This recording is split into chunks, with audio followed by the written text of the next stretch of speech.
It was like, you know how those new images are from the Hubble telescope?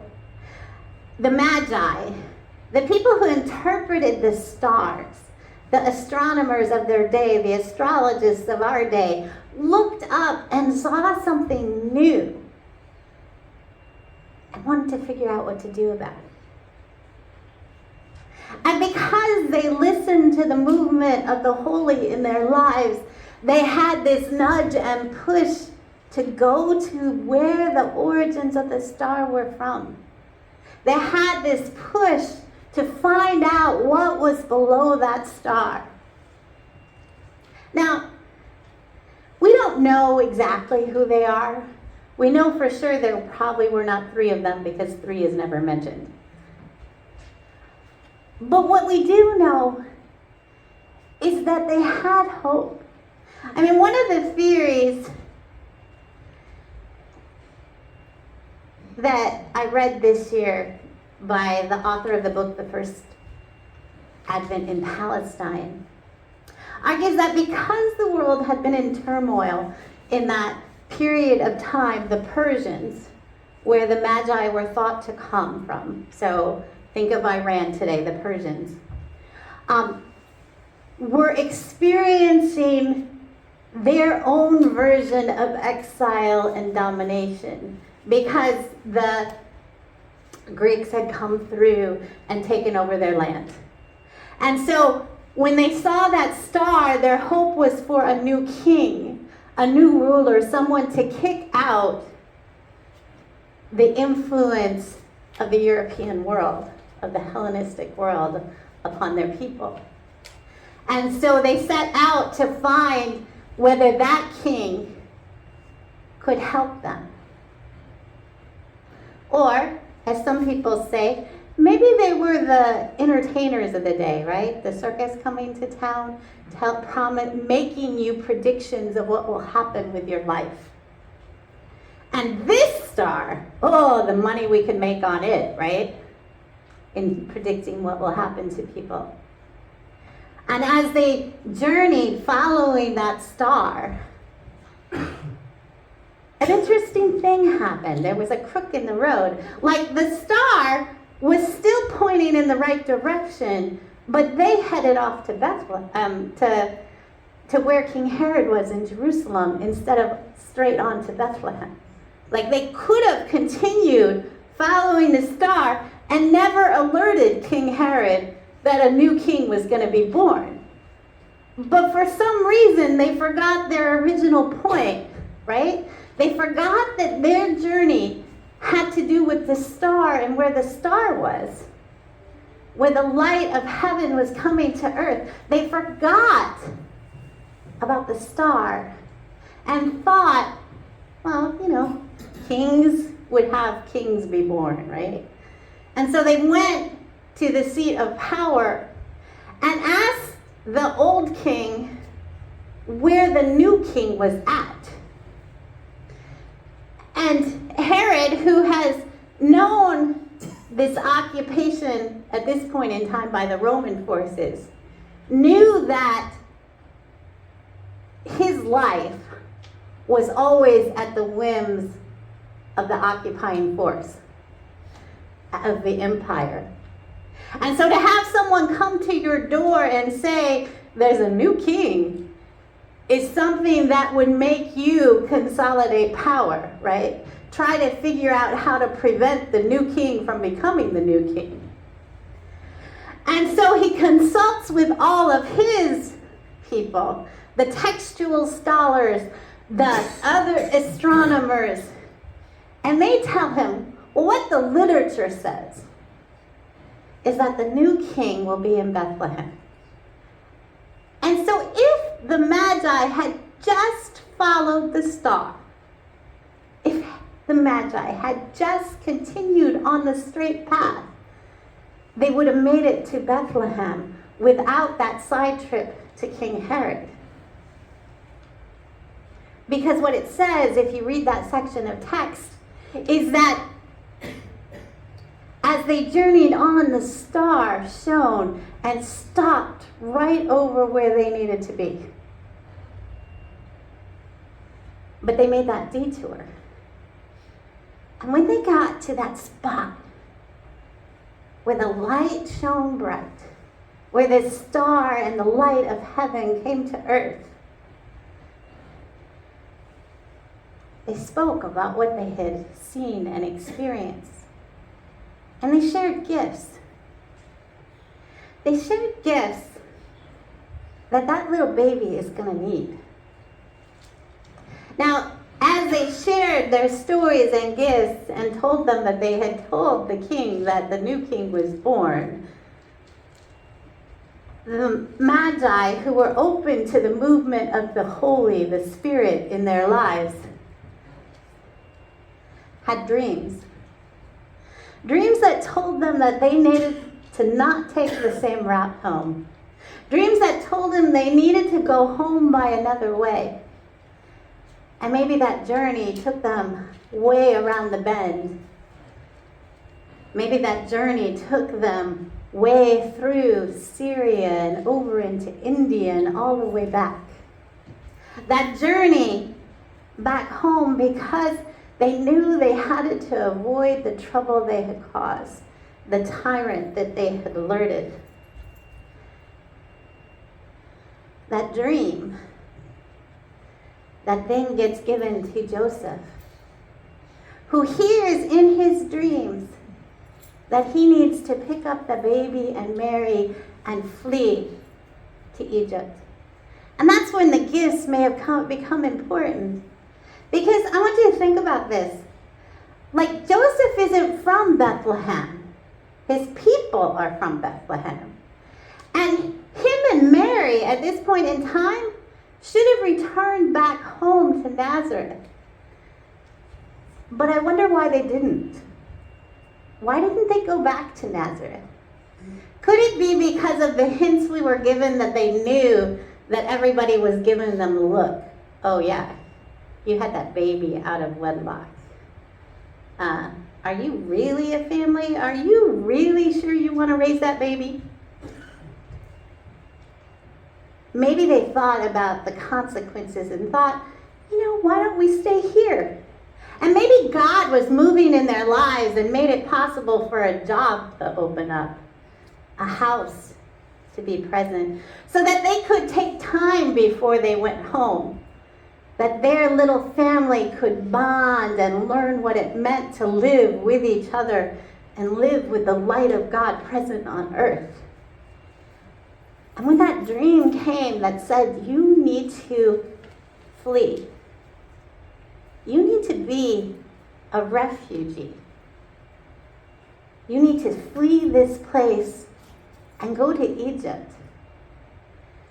Maybe those gifts that the wise men gave all of a sudden became really important. That gold could be used to help them live a new life in a new land. Help them with a fresh start. Help them be safe for a while. Those other gifts of frankincense and myrrh were also important. Gifts that, while used many times to anoint the dead, were there to be shared, to be spread in case they needed more money to make it through those years of exile, those years where they struggled with what was. That the road for both the Magi and for Jesus and his family was not straight. It was not a clear path from God telling Mary, you're bearing the light of the world, you're bearing the Christ, the Messiah, the anointed one. And Mary singing that God will overthrow the tyrants and feed the hungry poor. Having that gold dropped in her lap, allowing her to feed her family. Maybe that gold and those gifts and the Magi became a road that taught them how to be in a place where people were different from them. where people spoke another language, had a different culture. And maybe what they learned in that process was passed down to that little baby who started welcoming strangers. His early life of welcoming Magi who transformed his world, when he grew up, became a welcome for all the people that he encountered. Other strangers from other lands who may not practice his religion and never converted became people he learned to welcome, people that he learned to heal, people he learned to say that God is beyond all those little boxes we put God in. That the road for those Magi and for Jesus and his family was not easy and not straight. And how many of us have had those curves in the road where we thought we were on a path that was looking good and promising, and then the unexpected happened? A baby when we weren't sure we had the money and energy and will for that baby. The loss of a job that put a crank in the family's system.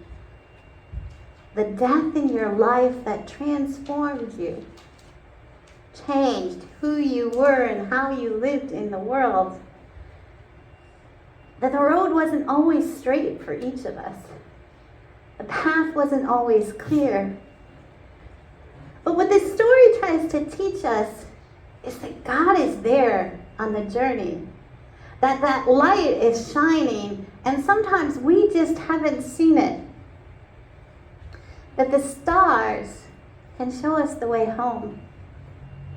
I was thinking about this, and because God works in mysterious ways, a YouTube video appeared. And it was about how the Polynesians settled the Polynesian Triangle. Did you know that the Polynesian Triangle would be the largest country in the world if we looked at it not as ocean, but as country and community? That